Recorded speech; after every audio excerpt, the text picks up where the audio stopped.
다큐멘터리 역사를 찾아서 제543편 승정원으로 출근하는 재상 원상. 세조 13년 서기론 1463년에 해당하는데요. 이해 5월에 전 회령부사 이시해가 길주를 거점 삼아서 일으켰던 반란은 3개월 남짓 만에 이시해가 사로잡혀 처형됨으로써 그 막을 내리게 됩니다. 그런데 이시해를 비롯한 반란 연루자들을 처형했다고 해서 상황이 정리된 것은 아니었습니다. 임금인 세조로서는 함길도의 민심을 다독이는 일이 시급했겠죠. 그래서 세조는 함길도의 군과 민에게 다음과 같은 교지를 내립니다. 함길도는 우리의 태조 대왕께서 왕업을 일으킨 땅이다. 그래서 과인도 함길도의 군과 민을 특별히 사랑하고 존휴함이 다른 지방보다 배나 더하였는데, 역적 이시해가 난을 일으키려고 음모하여 다방면으로 군민을 속이고 유혹하여 도당을 모으고 협박하였던 것이다. 너희 민간인들이 당초에는 역도에게 현혹되고 또한 역적의 세력이 성대하여지자 그 무리에서 스스로 탈출하지 못하였으니 과인이 어찌 그런 사정을 알지 못하겠느냐.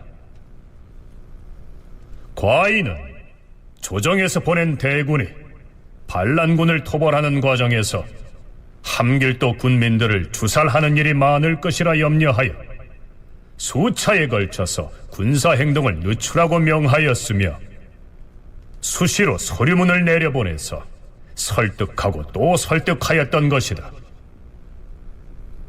이제 역적의 도당이 모두 평정된 터에 과인은 특별히 명을 내려서 함길도의 군과 민에게 금년도의 조세와 조정에 바치던 일체의 공무를 면제하도록 하였으니 너희 함길도의 부로와 군민들은 과인의 지극한 마음을 받아들여서 각각 생업에 안정하도록 하라.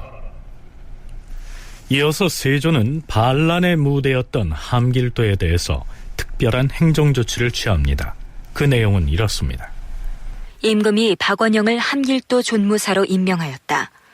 또한 함길도를 남도와 북도로 나누고서 박서창을 남도 관찰사로, 이종을 남도 절도사로, 어세공을 북도 관찰사로, 허종을 북도 절도사로 삼았다.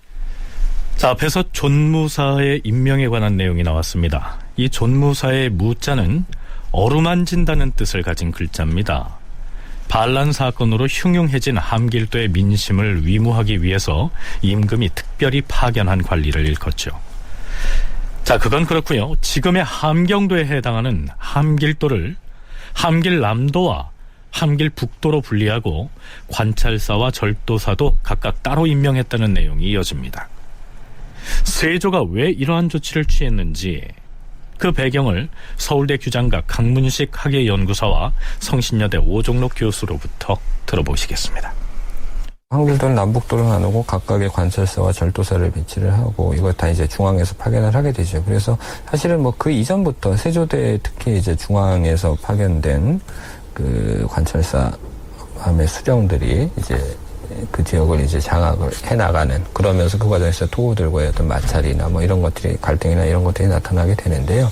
이 난을 기후로 그런 부분들을 더 강화시켜 나갔다라고 볼 수가 있는 거죠. 그리고 남북으로 나눈 이유는 명확히 설명되어 있지는 않지만 좀 더 이제 세분화해서 중앙에서 좀 더 그 어떤 장악력을 강화시키기 위한 그런 측면이 아닌가 이렇게 보여지고요.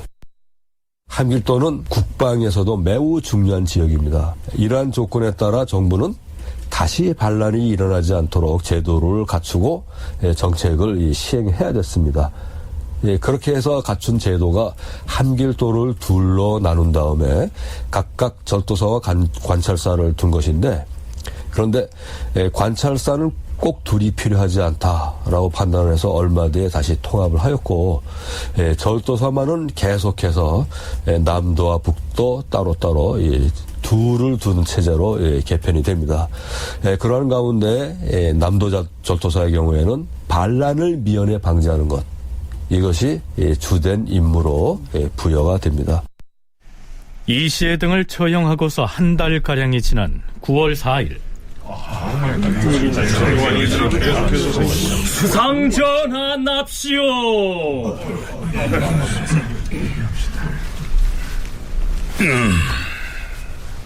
다들 좌정하시오.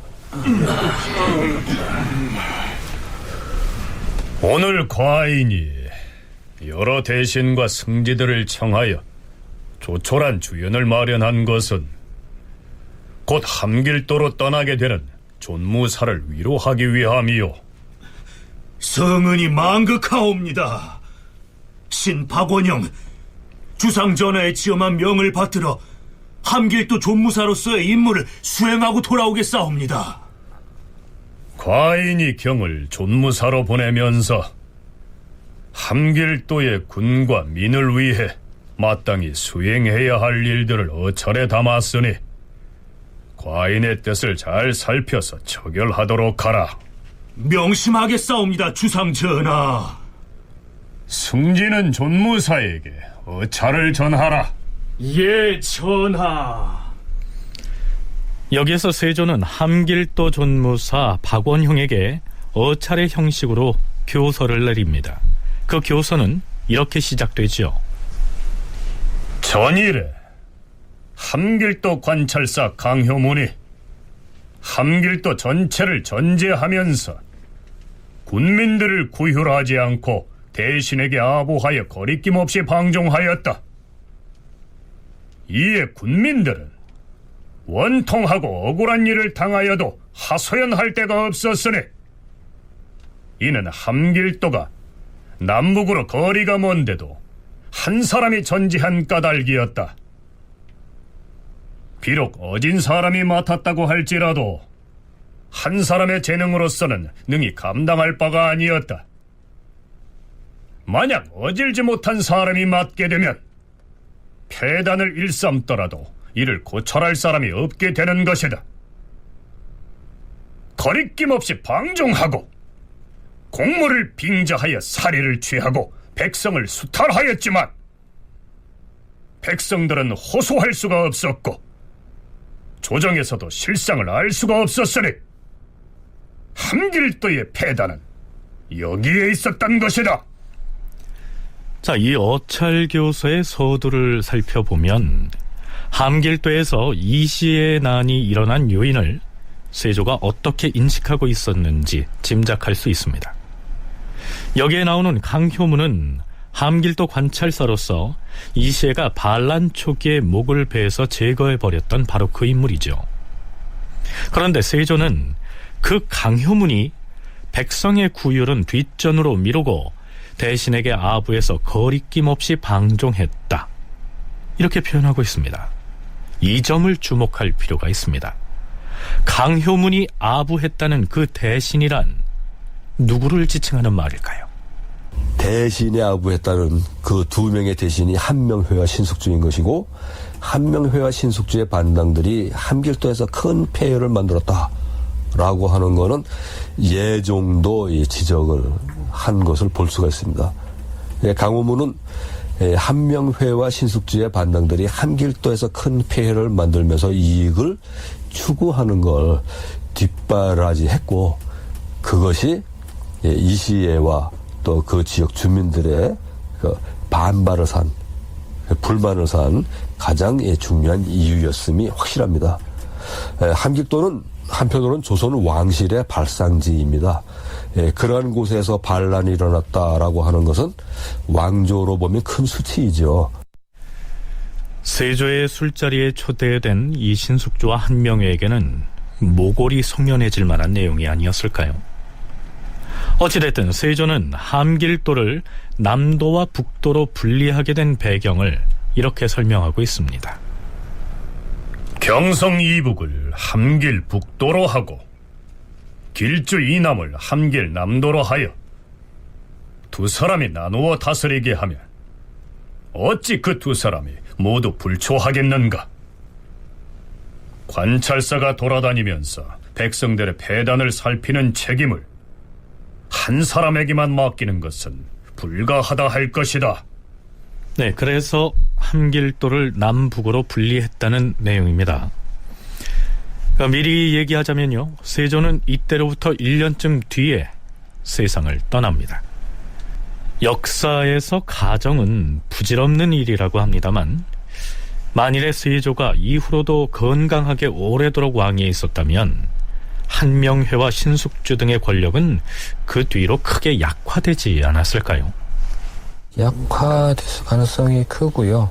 그다음에 귀성군 이준이나 그다음에 이때 이제 토벌의 공을 세웠던 강순, 남이 등의 무장 세력들의 그 세가 훨씬 더 커졌을 가능성이 상당히 높죠. 사실은 뭐 이때 이제 적개 공신에 척봉이 되면서 그 이준이나 강순, 남이 등 공신에 척봉이 되면서 기존 공신들을 견제할 수 있는 하나의 세력으로 상당히 성장을 하게 되는데, 그 다음에 이제 세조가 사망을 하게 되고, 그다음에 그 과정에서 이제 그 후사 예종이 어렵기 때문에 예종을 보필하기 위한 원상들 이제 세조가 임명하는데, 그것을 아무래도 좀 노련한 정치 경험이 있는 사람들을 해야 됐기 때문에 구공신들로 이제 원상을 채우게 되거든요.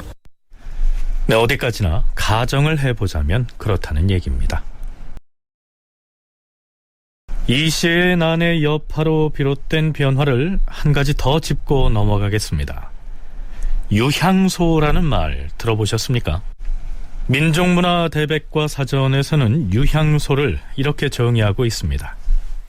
유향소란 조선 초기에 악질 향리를 교찰하고 향풍을 바로잡기 위해 지방의 품관들이 조직한 자치기구이다. 그런데 당초의 취지와는 달리 이 자치기구가 중앙에서 파견된 수령들과 밀착해서 비리를 일삼는 등의 행태가 나타나면서 백성들의 원성을 사기도 합니다. 어찌됐든 이시의 난의 여파로 유향소가 폐지된 것으로 기록되어 있는데요. 그렇다면 유향소는 이시의 난과는 어떠한 관련이 있을까요?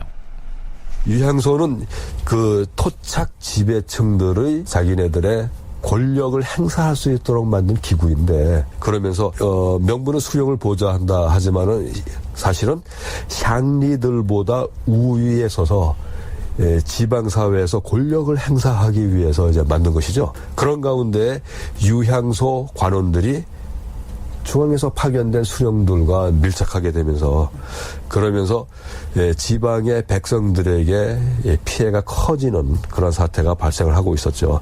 이것이 근본적인 원인이고, 여기에 이시의 반란 사건 때 결국 함경도 지역의 유향소가 모두는 아니지만 상당 고을에서 적극적으로 가담했던 것, 이것이 유향소를 폐지하게 된 직접적인 계기였다고 생각을 합니다.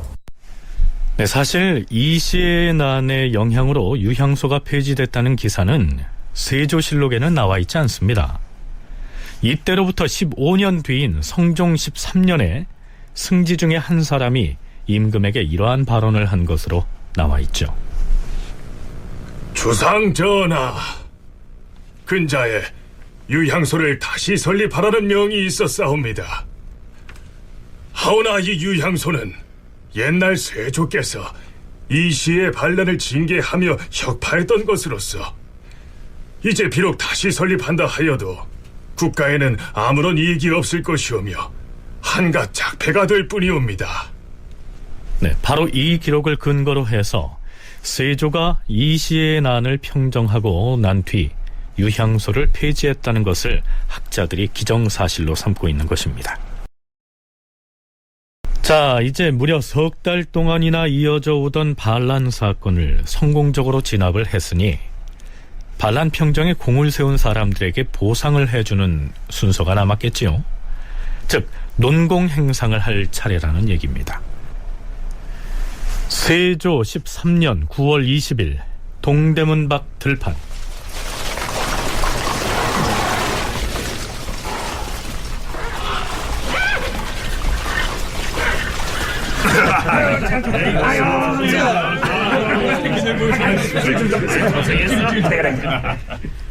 도총사 이준과 부사 조성문 등이 돌아오니 임금이 무송군 윤자운에게 명하여 선운을 가지고 가서 함길도에서 돌아온 장수들을 동대문 밖 교회에서 맞이하게 하였다. 선운은 임금이 내린 술입니다. 이윽고 세조는 개선한 장수들 중에서 도총사 이준과 부사 조성문을 대궐로 불러서 환영연을 베풀어 줍니다. 도총사는 가까이 오라. 예, 주상 전하.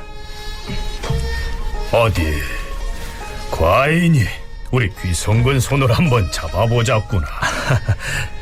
더구나 너는 군사 업무에는 큰 경험이 없었음에도 이번에 대군을 무리 없이 지휘하여 역당의 무리를 물리쳤으니 장하고도 장하도다.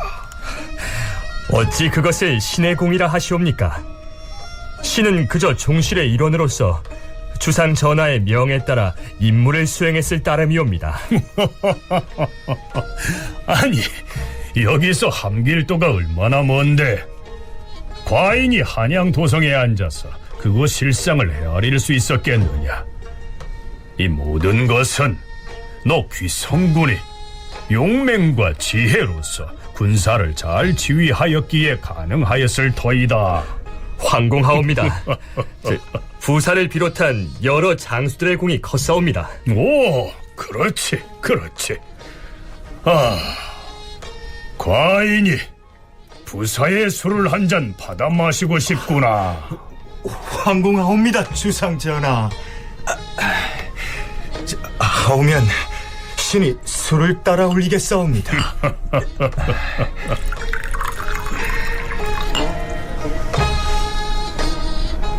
이어서 세조는 반란 토벌 작전을 성공적으로 수행한 장수들의 이 군功을 정해서 등급을 매겨서 발표하는데요. 그 내용은 이렇습니다. 도총사 이준과 부사 조성문을 비롯하여 강순, 어유소, 박중선, 허종, 윤필상, 김교, 남이, 이숙기 등을 1등 공신으로 삼았다. 이어서 김국광, 허유래, 이윤노, 이덕량, 배맹달, 이형손, 이종생, 이서장 등 23명을 2등 공신으로 삼았으며 영순군 이부와 유런보윤 이종 등 11명을 3등 공신으로 삼고 그 나머지 장수들도 공을 나누어서 4, 5등 공신으로 삼아 포상하였다. 또 한 번의 공신잔치가 베풀어집니다. 앞에서 소개한 대로 이때의 공신 칭호는 적을 물리쳤다는 의미를 지닌 적개공신이었습니다. 이들 중에서 김국광과 윤필상은 비록 정벌에 참여하지는 않았지만 임금의 측근에서 세조를 보좌하면서 왕명을 출납한 공을 평가받아서 공신에 책봉된 사례이고요. 나머지는 모두 직접 반란 토벌 작전에 참여했던 인물들이었습니다. 그런데 이제까지 세조의 왕권을 지탱해온 세력이 계유정난 때 그를 도왔던 정난공신들이었다는 사실을 되새겨볼 필요가 있습니다. 서울대 규장각 송웅섭 선임연구원의 얘기입니다. 전체적으로 세조의 권력은 정난공신들을 중심으로 해서 이루어지고 있었고, 또 집권에 성공한 이후, 즉위한 이후에도 지속적으로 그들에게 이제 많은 힘을 보태주면서 정난공신들의 안정화가 곧 세조 집권의 안정화를 의미하는 것이기도 했습니다. 근데 이제 세조의 또 다른 특징은 아무리 그런 정난공신들이라고 할지라도 무소불위한 자신의 권력을 행사하는 데 방해가 되면 뭐 이렇게 겁박하거나 아니면 모욕을 주거나 이런 일들이 잦았거든요.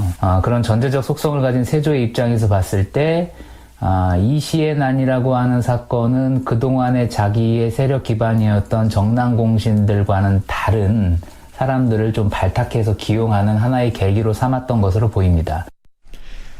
이시의 난이 터졌을 때 상식적으로는 당연히 함길도 사정에 밝은 신숙주나 한명회에게 진압군의 지휘를 맡겨야 했지만 반란의 주역인 이시해가 그 2명의 실세 대신들이 반역에 연루됐다는 계문을 보내왔던 것이죠. 이시의 난 자체가 처음 발생되었을 때는 누가 반란을 일으켰는지 명확하지 않은 그런 형편에서 한명회나 신숙주 등을 비롯해서 기왕의 대신들이 많이 연루가 된, 반역에 연루가 됐든지 아니면은 이시에 의한 모함이든지 간에 이들이 연루된 걸로 그런 식으로 거론이 됐습니다. 따라서 당연히 이 한명회와 신숙주를 중심으로 하는 그런 그룹들, 그 당시 아마 대신들 치고 한 명의 신숙주와 밀접한 관계를 가지지 않았던 그런 사람을 찾기는 아마 힘들었을 겁니다. 그럴 경우에 세조는 그들과 관련이 적은 그런 인물들을 찾게 됐을 거고, 그러면서 주목했던 인물들이 남이나 구성군 이준과 같은 그런 사람들이 아니었을까. 인제대학 김은식 교수의 얘기를 들어봤습니다. 아마도 이시의 난이 보고된 직후에 세조는 측근 신료와 비밀리에 이러한 얘기를 나누었을 가능성이 큽니다. 전하, 이시애가 올린 이 계문은 믿을 것이 못되옵니다. 왜 그리 생각하는가?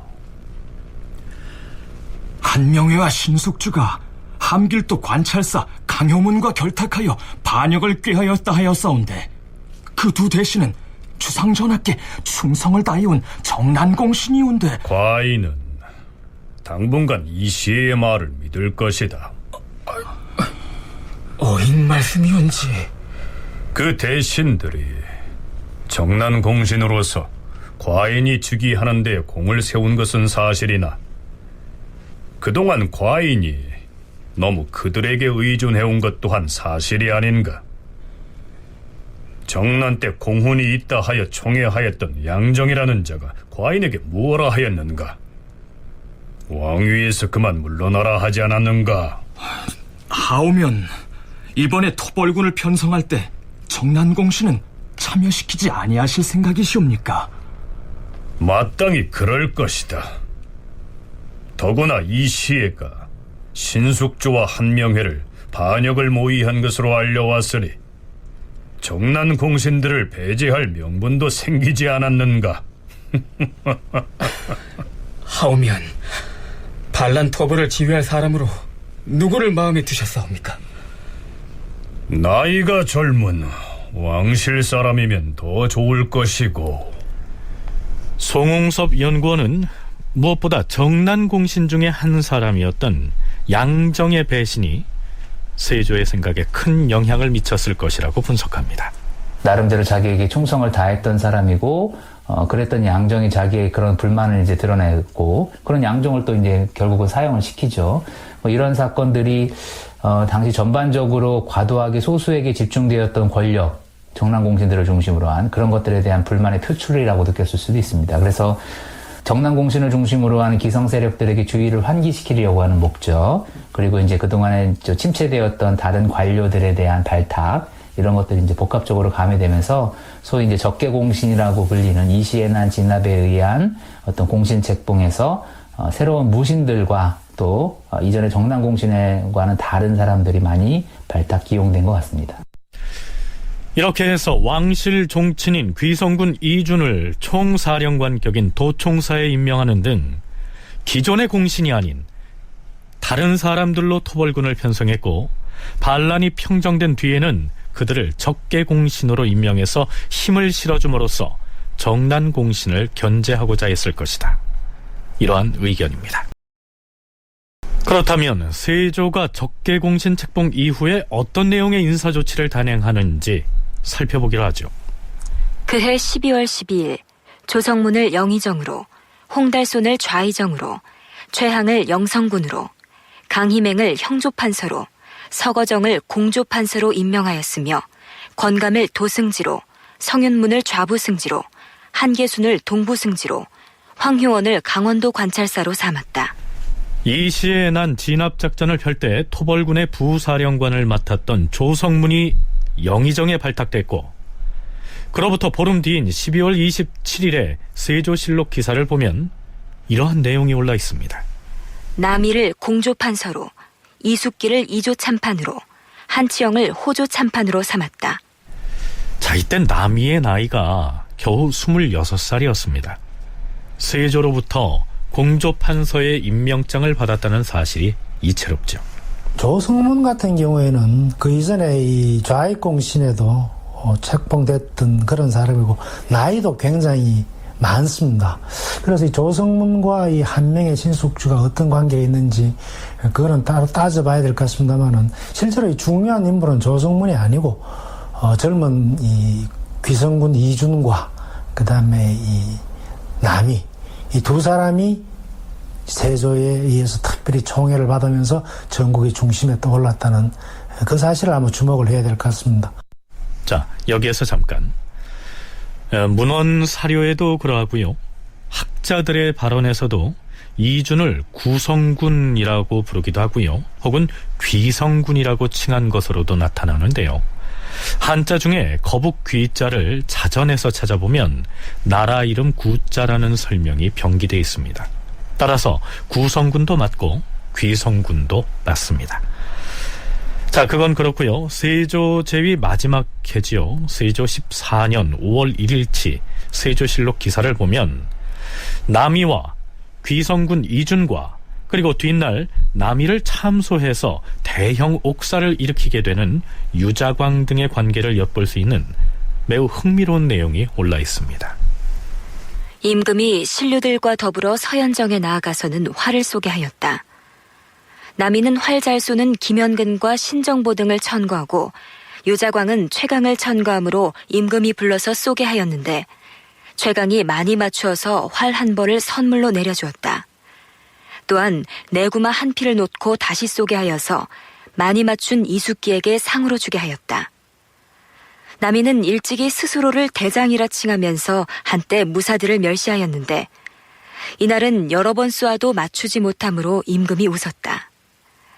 이어서 임금이 술자리를 베풀었는데 남이가 술에 취하여 임금 앞으로 나섰다. 주상전하, 전하께서는 귀성군 이준을 지나치게 사랑하시는데 신은 그것을 옳다고 생각하지 않사옵니다. 뭐라 하였느냐? 귀성군은 왕실의 지친이고 또한 이번에 큰 공을 세웠으니 과인이 귀성군을 사랑하지 아니하고 누구를 사랑하겠느냐? 네가 그런 말을 할 때에는 반드시 정실이 개입돼 있을 터이다. 그런 생각을 누구와 함께 의논하였느냐? 다른 사람과 의논하지는 않았사옵니다. 난이 되겠구나. 남이 저자를 끌어내서 의금부에 오게 가두어라.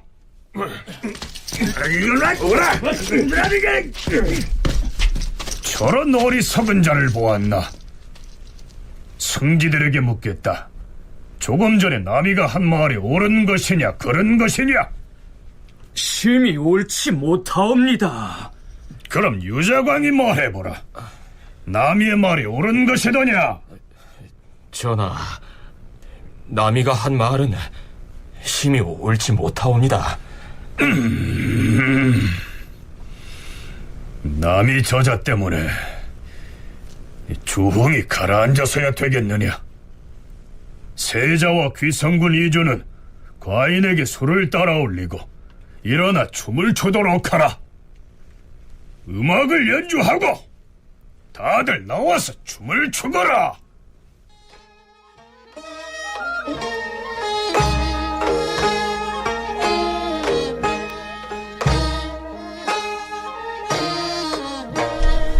그런데 이 자리에서 세조는 주흥에 겨워서 음악에 맞춰서 이렇게 읊조린 것으로 기록되어 있습니다.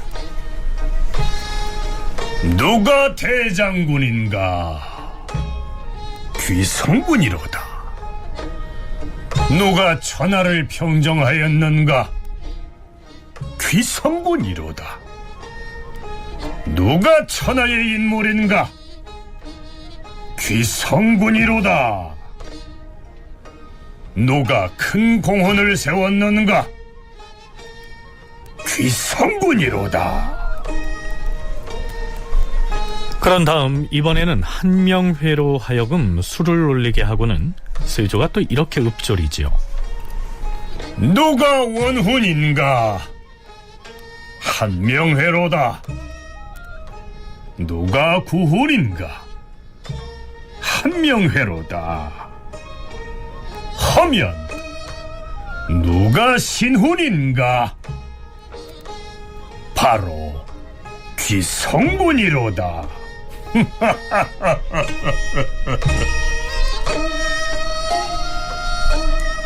네, 세조가 한명회를 일컬어서 옛날에 공을 세운 오래된 공신, 즉 구훈이라고 일컫고 귀성군 이준을 두고서는 최근에 공을 세운 신훈이라고 말하고 있습니다. 김은식 교수는 비록 주연에서 한 말이지만 세조의 이 말 속에 예사롭지 않은 뜻이 내포되어 있다고 분석합니다. 한명회와 이준을 같이 놓고 보는 거죠. 그러면서 그 당시에 이준은 영의정이니까 세조는 그 젊은 영의정인 이준에게 자기의 힘을 듬뿍 보여주는 그런 행태를 보입니다. 그런 점에서 기왕에 있던 한명의 신숙주 세력과는 다른 인물이 전국의 중심에 부상을 했다. 그리고 그렇게 이야기하면 당연히 그 이후에 이들 사이에 갈등이 생길 수 있겠다. 그거는 충분히 상상을 할 수가 있습니다. 그런데 다만 그것이 예전의 군부 세력들과 어떤 새로운 정치 세력의 대립이냐, 그렇게 하기에는 조금 부족한 점이 있지 않은가. 특히나 이준과 남이가 하나의 정치 세력으로 결합된 그런 흔적은 전혀 찾아볼 수가 없습니다. 김은식 교수의 얘기 중에 그 당시에 이준은 영의정이었다, 이러한 대목이 있는데요. 이준이 영의정에 임명된 것은 남이가 실언을 했다가 의군부에 끌려가는 등의 해프닝이 있었던 날로부터 2달쯤 뒤의 일입니다. 어찌됐거나 이준이 이전까지만 해도 막강한 위세를 떨치던 한명회와 아주 동급에서 비교될 만큼 젊은 실세로 부상한 것만은 사실이었죠. 자, 그렇다면 의군부에 끌려갔던 남이는 어떻게 됐을까요? 바로 다음 날 풀려납니다. 그런데 풀려나면서 남이가 했다는 말이 재밌습니다.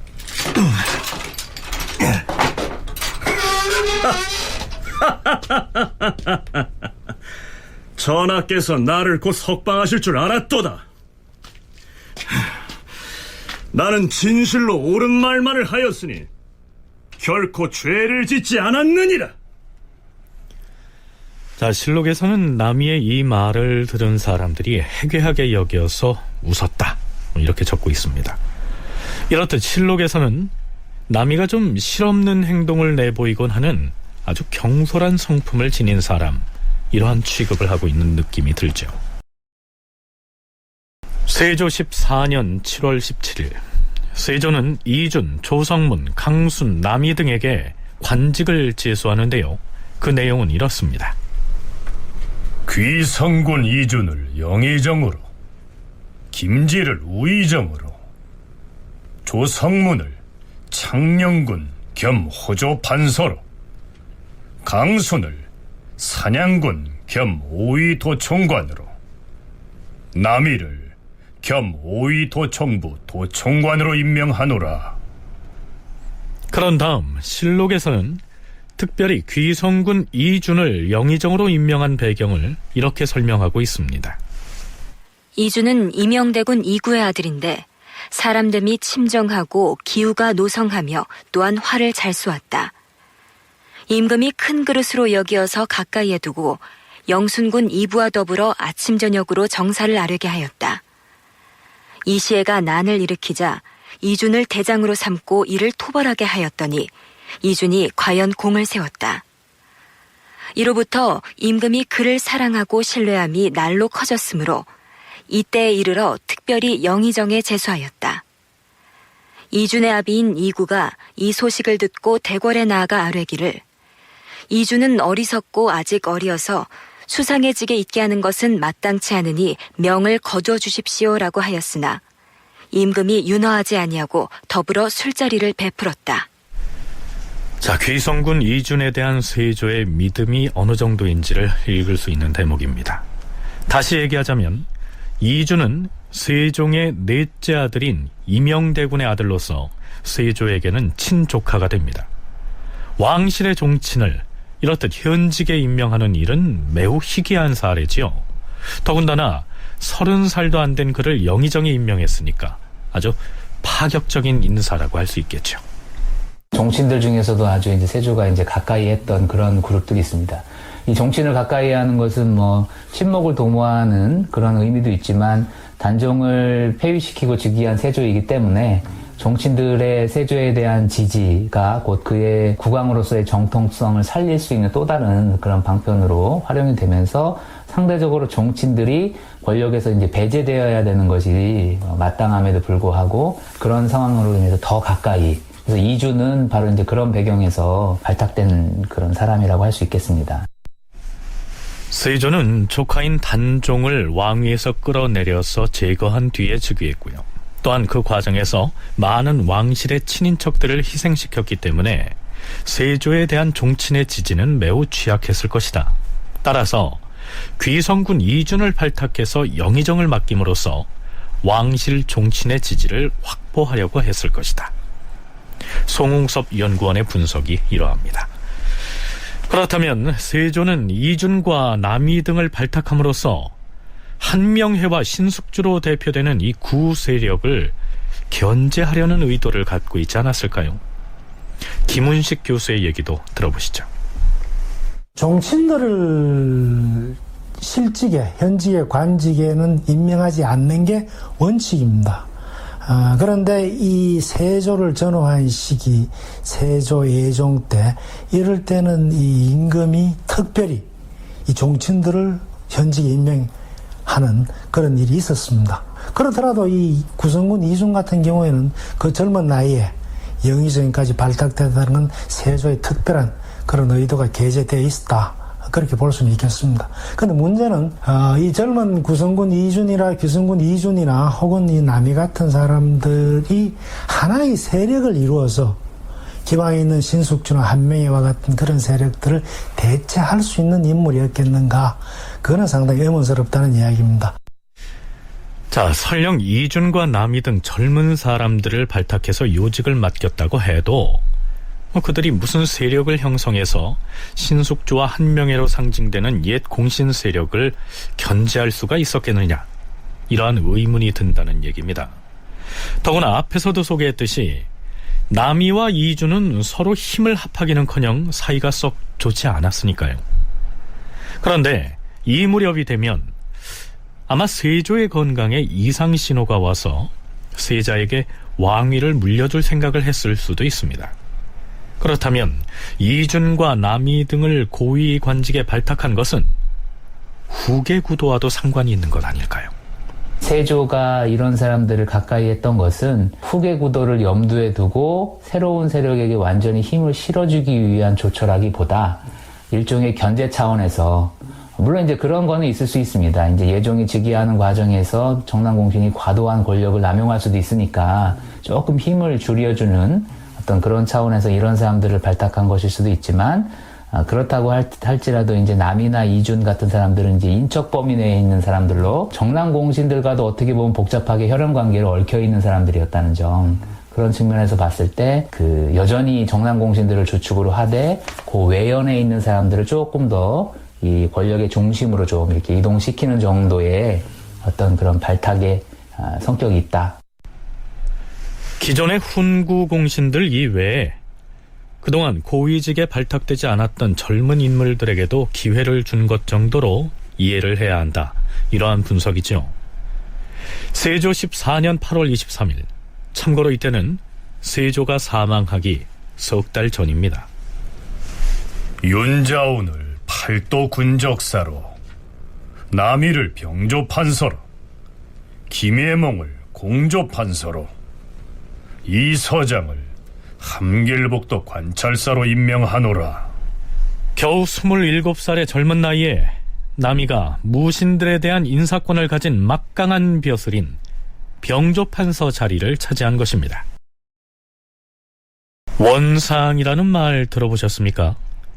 세조 14년 5월 12일치 실록에는 이러한 기사가 올라 있습니다. 능성군 구치관이 원상으로서 승정원에 이르니 임금이 전교하였다. 과인이 신료들의 사냥하는 것을 여러 번 구경하였으나 어제와 같이 내 마음에 쏙 드는 장면은 일찍이 보지 못했도다. 마치 생시가 아니고 의심컨대 꿈속에 있는 듯 하였느니라. 어제 사냥할 때 보았던 구치관과 홍윤성은 예전의 구치관과 홍인성이 아니었느니라. 구치관과 홍윤성이 사냥하는 장면을 구경하고는 세조의 기분이 흡족했다. 뭐 이런 얘기인데요. 자, 그 내용은 차치하고 실록 기사에 느닷없이 등장한 원상이라는 말이 매우 생소하지요. 기록을 다시 살펴보면 구치관이라는 대신이 원상의 자격으로 승정원에 왔다. 이러한 내용인데요. 그렇다면 대체 이 원상은 무엇일까요? 앞에 원은 승정원이고 뒤에 상은 재상입니다. 그러니까 승정원에서 근무하는 재상이 이렇게 되는 거죠. 그러니까 승정원은 원래 승지들이 근무하는, 지금 말하면 무광의 비서실에 해당되는 게 승정원입니다. 근데 재상들은 의정부에 근무하는 그런 사람들입니다. 근데 조선시대 이 의정부는 궁궐 바깥에 있습니다. 그 승정원은 궁궐 안에 인문과 가까운 거리에 있어야 되니까. 그런데 이 원상이라는 존재는 재상이면서 의정부 대신이면서 승정원에 당직을 쓰는, 그러면 임금 바로 옆에서 마치 성지처럼 임금과 대화할 수 있는 그런 자리에 있었던 그런 재상, 그게 원상입니다. 예, 딱 맞아떨어지는 비유가 되지는 않겠습니다만 오늘날로 치면 가령 평시에 정부 종합청사 등에서 직무를 하는 국무총리나 장관들 중에서 몇 사람을 임명해서 번갈아서 청와대 비서실에 들어가 당직을 서면서 대통령과 함께 국사를 협의하도록 하는 그런 체제에 견줄 수 있겠죠. 말하자면 승정원으로 출근하는 재상에 해당합니다. 이 시의 난을 평정한 직후 명나라에서 온 사신을 접대하면서 신숙주, 구치관 등의 재상에게 승정원에 나가서 사신을 응대하게 했던 것이 이 원상의 출발이었다는 것이 정설이죠. 물론 이때는 원상이라는 명칭은 사용하지 않았습니다. 자, 그럼 명나라 사신이 왔던 상황이 어떠했는지 검토해 보시죠. 세조 13년 10월 4일 임금이 명나라 사신 임흥이 묵고 있는 태평관에 거둥하여 이기련을 베풀었다. 이길연이란 글자 그대로 사신이 도착한 다음 날 베푸는 연회를 일컫습니다. 다른 내용은 생략하고요. 이때 명나라 사신이 무슨 안건을 가지고 조선에 왔는지 그 해당 부분만 살펴보기로 하겠습니다. 조선국 주상전하, 근래 여러 여진 족속들이 우리 중국의 변경을 침범하여 관군을 사로잡거나 죽였을 뿐만 아니라 귀국의 변경까지 진입하여 인마를 창탈하여 갔습니다. 그리하여 조선과 중국 사이에 사신이 왕래하는 길까지도 가로막고 있으니 그 죄는 죽어도 용납할 수가 없습니다. 이 때문에 중국 조정에서는 귀국의 군사를 청하고 양쪽 군사가 협공을 감행하여 그 족속들을 섬멸하려고 했던 것입니다. 이것이 중국 조정의 본의입니다. 청컨대 야인정벌에 나간 조선 장수의 이름과 군사의 수요, 그리고 적을 맞아 싸운 실 등을 적어서 알려주시기 바랍니다. 알겠습니다. 정벌에 나선 군사의 수는 1만 명이고 군사를 보낸 시일은 지난 9월 금음날이었습니다. 출병한 장수의 이름은 야인들을 토벌하고 난 뒤에 공을 세운 장수의 이름을 적어서 황제께 주달하도록 하지요. 그 이름을 대인에게 먼저 말해줄 수는 없습니다.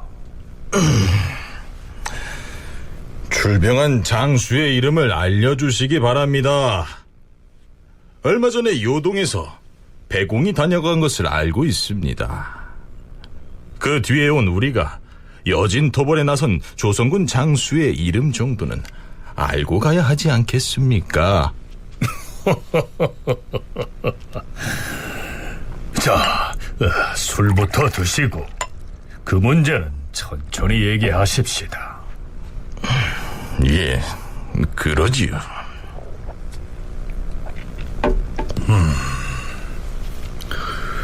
북 북방정토군의 대장은 강순이라는 장군이고 그 밑에 비장은 어유소, 남이, 우공, 정종, 임득정 등 16명입니다. 고맙습니다, 전하. 앞서 다녀간 배공은 장수의 이름을 알지 못하고 갔는데 지금 우리가 알려준 대로 고한다면 황제께서도 반드시 기뻐할 것입니다. 자, 이게 무슨 얘기냐 하면 압록강 건너 여진족을 토벌하기 위해서 명나라와 조선이 합동작전을 벌이기로 했는데 거기에 참전한 군사의 규모는 어떻게 되고 지휘하는 장수는 누구누구이고 여진족과의 전투 상황은 어떻게 되는지 그걸 알려달라는 것입니다. 중국에서 온 사신이라고 해서 그 격이 모두 다 같지는 않지요. 앞서 다녀갔다는 배공은 황제가 보낸 사신이 아니라 요동에서 파견한 사람이었고요. 신분 또한 미천했기 때문에 황제의 사신과는 비교할 수 없는 신분이었습니다. 말하자면 중국에서 온 사신도 그 격에 맞게 응대를 할 필요가 있었다는 얘기입니다.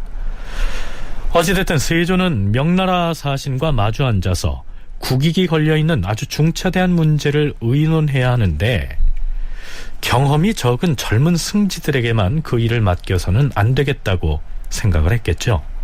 더군다나 이때 세조는 몸이 불편한 상태였습니다. 그래서 생각해낸 것이 경험이 많은 노련한 재상을 승정원으로 보내서 명나라 사신을 응대하게 하자는 것이었습니다. 원상제도의 시초는 이러했던 것이죠. 세조 14년 7월 22일 세조 임금이 결국 신병으로 몸져 눕고 맙니다. 임금이 병이 나서 대신들과 여러 종친들이 문안하였다. 신료들이 부름을 받고 안으로 들었다가 나와서 세자를 모시고 나라의 일을 처리하는 방안에 대하여 의논하였다. 저녁에도 여러 종친과 제주들이 또 와서 문안을 드렸다. 임금이 교지를 내렸다.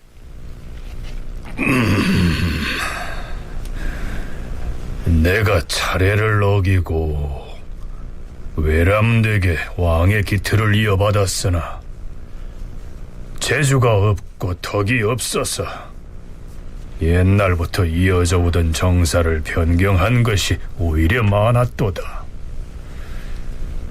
군적과 호패의 법을 개정하였고 경국대전을 편찬하는 사업을 수행하는 한편으로 동시에 북방으로 군사를 움직이는 일이 많았으니 이 때문에 백성들의 원성을 듣게 되었도다.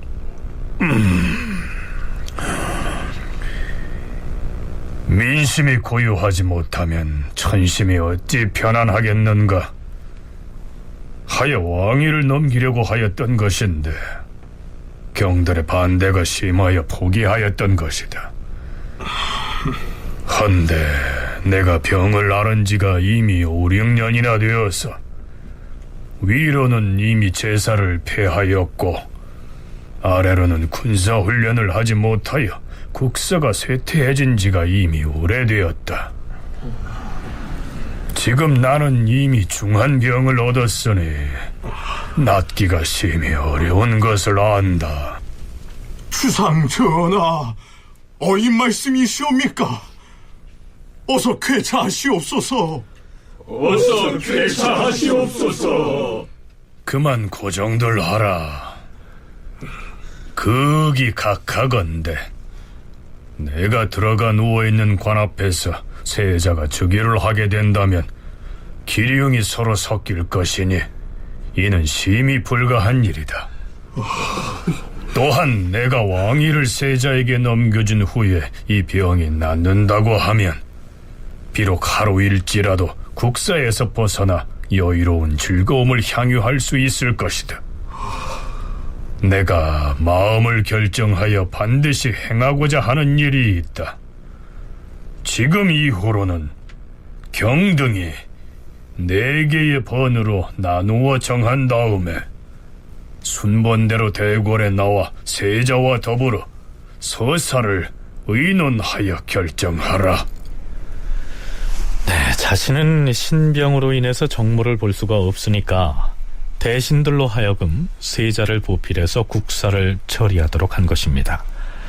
이러한 경우는 이전에도 있었는데요. 세종은 말년에 세자인 문종에게 정사를 맡겼을 때 세자가 원활하게 국정을 수행할 수 있도록 첨사원을 두었었죠. 이 첨사원은 곧 세자의 승정원이다, 이렇게 얘기할 수 있었는데요. 그렇다면 세조 역시 세자에게 국사를 일임하면서 뭔가 안심할 수 있는 장치를 만들고자 고민을 했겠죠.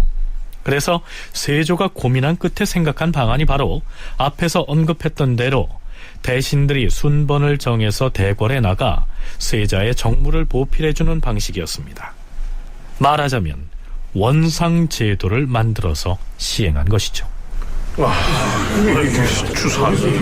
자, 조용히들 하십시오. 전하께서 전교하신 뜻을 받들어서 세자 저하께서 정무를 보실 때 대궐에 들어가 저하를 보필할 당번을 정했습니다. 어명대로 4개의 번으로 조를 편성하였으니 잘 기억해 두었다가 시행하기 바랍니다. 제1번은 정인지, 구치관, 홍윤성, 김지리고, 제2번은 정창손, 심회, 조성문, 김국광이며, 제3번은 신숙주, 박원형, 홍달손, 노사신입니다. 그리고 맨 마지막 4번은 한명회, 최항, 강순입니다. 그런데 비록 세조가 와병 상태여서 세자에게 국사를 넘기긴 했지만 한 가지만은 예외였습니다. 병조와 도총부의 공적인 업무, 즉 군사와 관련된 사안만은 임금인 자신에게 일일이 보고하고 그 나머지는 원상과 승지들이 세자와 의논해서 처결하게 한 것이죠.